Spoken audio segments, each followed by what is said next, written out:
going down around the halfway mark of the game. How's he doing, and how's Ari Lassiter doing as well? I saw he picked up an injury with Costa Rica.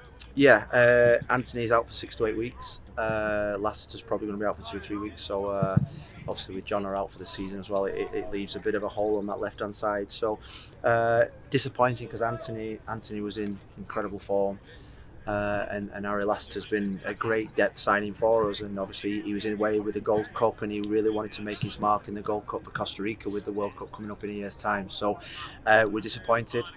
We're what are we now? We're 10 days into the Anthony's injury, so hopefully that 6 to 8 weeks is now 5 weeks hopefully, but it's going to be near to 6 to 8 weeks because he's, as you know,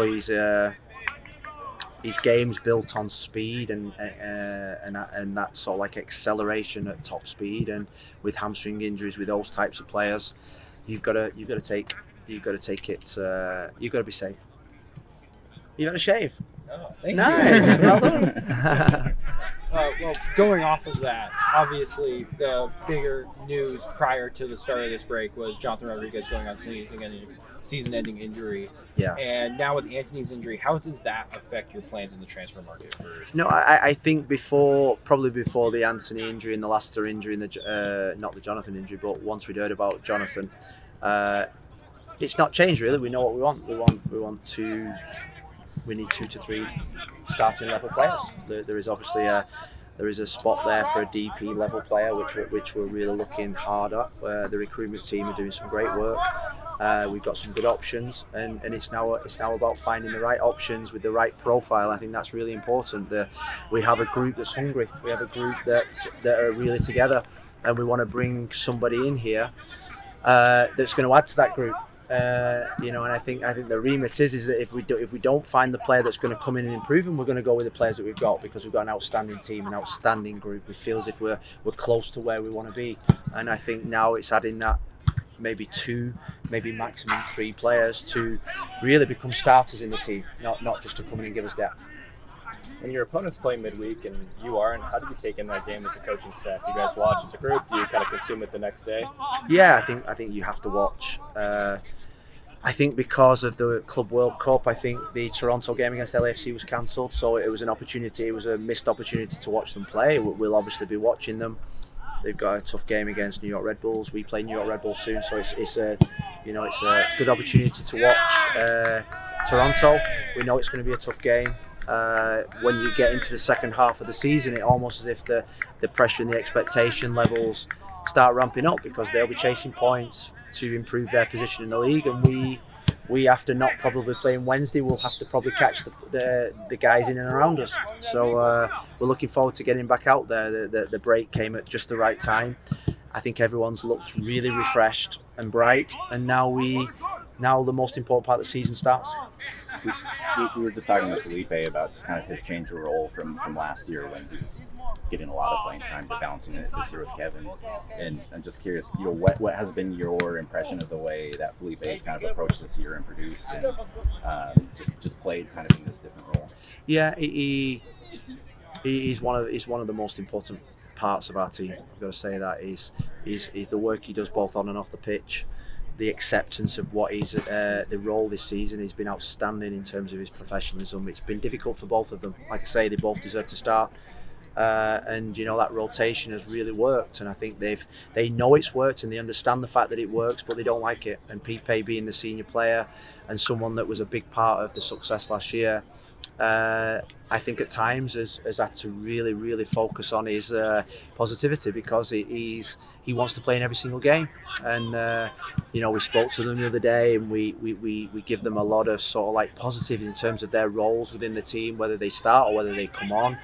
We're a team that like to play with one centre forward and a number 10 behind. That's the way that we like to play. So it's something that they're going to have to accept, and I think they've accepted it really well. They're both team players. We've got someone that's really experienced and someone that's inexperienced that's really, really showing great maturity. So he's outstanding. Some in the East when you were there with Miami as well, but how's kind of Federico Bernardeschi try to like dictate games for Toronto? What is he best at doing? Yeah, I think first and foremost, Toronto was always one of my favourite places to visit when I was with in the East, and when I was with Canada, we had a base there for 2-3 weeks. Beautiful city, really good organisation that struggled the last few years. Bernardeschi and Insigne are obviously the standout players that they've invested in. I think when you look at somebody like Bernardeschi, I think he's one of those players that's really committed to coming to a MLS team, and he's playing in a team that struggled, but I think his attitude has been incredible. You know, he's got incredible quality. I think when he plays well, the team plays well. He's got that DP type feel about him that he carries the team on his back at times, and he's definitely someone that we're going to be needed to watch at the weekend. I don't know how much you enjoyed the San Jose game, but I got a kick out of there was a bunch of fans that took pictures and posted of you yelling from your suite. Yeah. And it just seemed like that was endearing to them. And I'm just kind of curious, how do you think your relationship with the fan base has evolved in the year and a half you've been here? Because I know that was kind of a big part of when you started out last year, was trying to kind of learn about them and kind of, meet and greet them and find them on common ground. I mean, but where do you think you are now? I definitely think I'm in a better place now than when I was on day one. But I think I said on day one is that I needed to sort of like commit and meet the Timbers fans, and they needed to get to know me.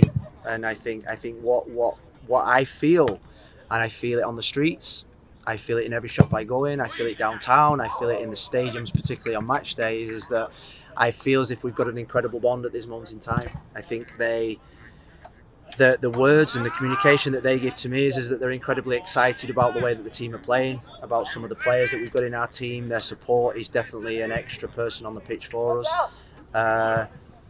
I go through this every single home game when I sit on the bench, and just before the game I turn to Dave, to Liam, to Shannon, to Memo, and I say that I am the luckiest manager in the MLS. I look to my left and I see the fans, and I see, the national anthem, the ceremony that we do for the national anthem, and I think I'm playing at a fantastic club with an incredible owner, with the most amazing fans. And I think when people talk to me about this football club, I think the big thing you talk about is the fans, and I think I do feel it. I feel as if the bond is getting stronger between us.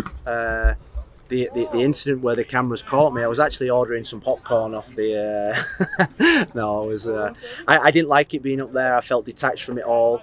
But the funny thing is that there was obviously people in the suites next to us that was just totally engrossed in everything that I was doing, and I think they fed off my emotions and energy as well. So it was nice. Thanks, guys. Thanks, Will.